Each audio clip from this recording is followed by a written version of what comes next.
this garden, demonstrating 300 years of Southern agricultural history, starting with the Native Americans, what they would have been cultivating before any of the Europeans arrived. So we're growing sunchokes or Jerusalem artichokes, something that people are familiar with today, which are native to the middle of the country, and were brought here by the Native Americans. I planted some tobacco just so people could see what it looked like growing. And 1,100 years ago, Native Americans brought in corn for the first time to the southeast. So we've only had corn here for about 1,100 years.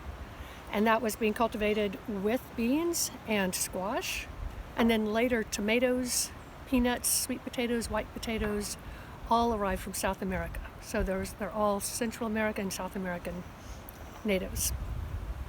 Then the next wave of people that came were the Europeans, and they brought in everything that you see planted right now, because cold, rainy weather is what the English are really good at.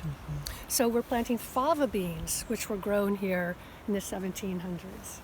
You can see the flowers on these. Fava beans are the only beans that love cold and wet. Mostly in this country today, they're grown in Washington State and Oregon, but they work beautifully here in the winter. When do you plant them? I planted these about 6 weeks ago, and then I planted another crop. So these are all fava beans coming up here so that I can have continuous harvests. So last year I planted 6 different varieties of fava beans to demonstrate which would be the most appropriate for the Savannah area, and I've narrowed it down to this variety, which is called Windsor. Windsor. Okay. So the other plants that came from England are collards. Oh, I didn't know that. Most people think that collards came from Africa, but they're an English plant. They're in the same species as broccoli, cauliflower, cabbage, Brussels sprouts, kale are all the same species, just like a dachshund and a Great Dane are the same species of dog. And all the of same them, species. That's interesting. same species, so they will interbreed. So when I save seeds from any of those, I need to have a half-mile isolation distance between them.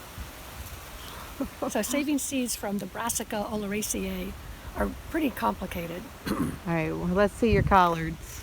The collards, we've got 5 different varieties growing here, and these are all from the seeds I saved last year.